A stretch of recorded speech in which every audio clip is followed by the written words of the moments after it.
Assalamualaikum warahmatullahi wabarakatuh. Salam sejahtera. Selamat datang kembali di channel cerita horor Ben History. Berjumbu dengan arwah di Pulau Komodo.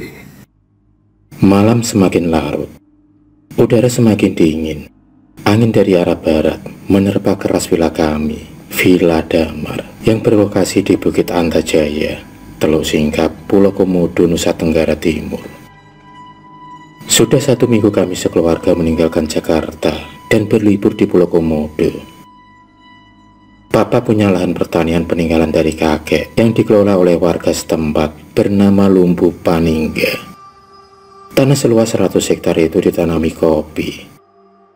Walau jenis pohon ini masih langka di NTT, tapi papa memaksakan perkebunan itu untuk hidup. Hasilnya lumayan. Kopi jenis Arabica dan Robusta telah dapat dinikmati hasilnya. Di tengah kebun, tepatnya di bukit yang diberi nama Antajaya, dibangun villa dari tembok 2 lantai dengan mengarah ke Laut Sumba. Papa sendiri sangat suka daerah itu. Mama juga begitu. Mereka benar-benar menikmati hari-hari liburan di villa kami. Mama juga ikut menanam durian bangkok dan rambutan yang bibitnya didatangkan dari Sukabumi, Jawa Barat. Setiap hari mama bersama istri Pak Lumbu Paningga bercocok tanam, sementara aku benar-benar kesepian. Tidak ada teman dan tidak ada kegiatan yang menarik perhatianku di Pulau Komodo. Sore itu aku pun melamun di beranda villa lantai 2. Bayanganku jauh kepada Ranti, Evan, dan Dina di Jakarta. Teman-temanku itu sedang beristirahat rame-rame di Carita, Banten. Aku benar-benar merindukan mereka, ingin berkumpul, bercanda, berbagi bahagia dengan mereka. Tapi dari awal papa marah, dan mama juga begitu. Mereka tidak memperbolehkan aku ikut rombongan itu. Papa dan mama memaksa aku ikut ke NTT bersama mereka. Walau batinku berontak, aku pun terpaksa juga melakukan perjalanan yang melelahkan itu. Kami pun naik pesawat ke Lombok. Dari Bandar Udara Selaparang kami ke Amepanan. Naik kapal milik papa di kota itu, lalu berlayar ke Pulau Komodo.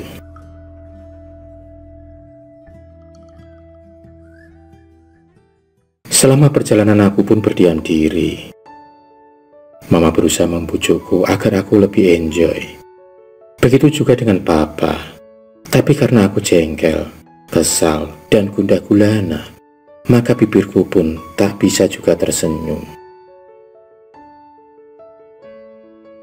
Sesampainya di villa, pikiranku pun semakin kacau.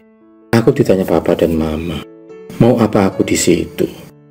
Mereka menjanjikan mobil baru bila aku mau tertawa, namun aku tidak bergeming. Aku melamun dan melamun saja. Bayanganku tetap pada teman-temanku yang bawel, lucu, dan juga konyol. Bayanganku terus terbang di antara mereka. Aku membayangkan betapa indahnya bertamasya di Carita dengan mereka. Akhirnya papa pun membentakku karena dia sudah kesal dalam merayuku agar aku mau tersenyum dan enjoy bersama mereka. Dan tiba-tiba keberanianku pun muncul untuk melawan papa. Dan aku pun berkata keras kepada papaku, yaitu tentang keinginanku yang ingin pulang ke Jakarta sekarang. Akhirnya papa pun marah besar mendengar dari jawabanku. Akhirnya papa pun tidak mengabulkan keinginanku. Dia pun pergi sambil berlalu. Sore itu, hari Selasa Wage, 20 Desember 2001. Aku benar-benar terpukul. Aku menangis habis-habisan di kamar tidurku di lantai 2. Kunci rapat pintu kamarku sambil menumpahkan kekesalanku pada guling dan bantal. Aku pun mengadu pada 2 benda yang menjadi sahabat baikku selama tinggal di Villa Damar itu. Anehnya bantal itu seakan bicara kepadaku. Dita, janganlah kamu bersedih. Hapuslah air matamu. Karena air matamu itu tidak akan menyelesaikan persoalanmu.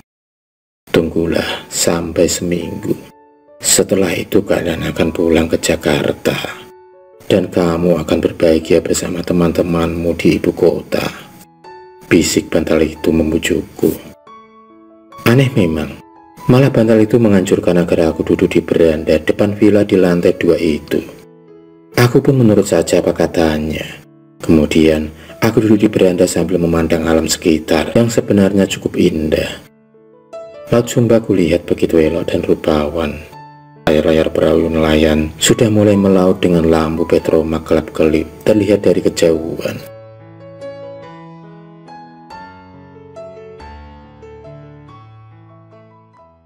Mereka bertarung melawan badai demi istri dan anak-anak mereka di rumah, kata seorang laki-laki tampan yang tiba-tiba muncul di belakangku. Aku pun bertanya, "Kamu siapa? Kenapa bisa masuk ke dalam villa aku?" Laki-laki itu pun menerangkan bahwa dia adalah keponakan dari Pak Lumbu, Pak Ranggi, pengelola ladang kami. Aku baru datang dari Jakarta untuk mengunjungi pamanku di sini. Aku tinggal di Pondok Indah, Jalan Sekolah Duta 19 nomor 45B, tidak jauh dari rumah Anda, kata laki-laki tersebut. Aku pun langsung melemah. Laki-laki tampan umur 24 tahun itu ternyata tetanggaku di Jakarta Selatan.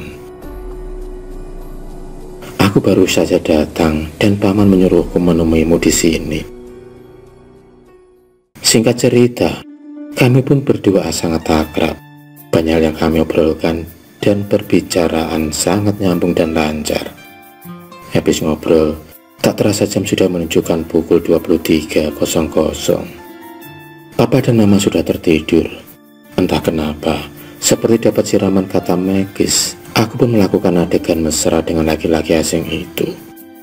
Kami pun bergumul hot, walau tidak sampai melakukan hubungan intim. Laki-laki itu pun tidak menuntut untuk minta keperawananku malam itu. Pukul 23.30, dia minta pamit. Aku pun melepas kepergiannya meninggalkan villa di dalam gelap gulita. Besoknya, dengan semangat tinggi aku pun menemui Pak Lumbu untuk meminta bertemu kembali dengan laki-laki yang mengaku bernama Indra itu. Pak Lumbu pun kaget dan menyerangku dengan beragam pertanyaan mendetail. Ku ceritakan ciri-ciri serta bentuk khas Indra seperti yang dipertanyakan Pak Lumbu. Lalu dengan air mata mengenang di pipinya, Pak Lumbu pun bertutur bahwa Indra itu memang keponakan yang paling disayanginya. Karena Pak Lumbu tidak punya anak, maka Indra dijadikan anak angkat dan tinggal di rumah adik bungsunya di Pondok Indah. Tapi kata Pak Lumbu, Indra sudah meninggal 5 tahun yang lalu dalam sebuah kecelakaan laut. Ia tenggelam di Laut Sumba, terjatuh dari kapal nelayan milik Pak Lumbu. Mayatnya sudah terkubur di belakang villa di kebun milik Pak Lumbu. Malam itu, Pak Lumbu menyesalkan kenapa tidak sempat berjumpa dengan anak angkat kesayangannya itu. Penyesalan Pak Lumbu itu menjadi guncangan batin dan gelegak jantungku. Oh Tuhan, tadi malam aku ternyata berjumpa dengan arwah yang sudah 5 tahun lalu terkubur. Duh Gusti, bisikku di dalam hati.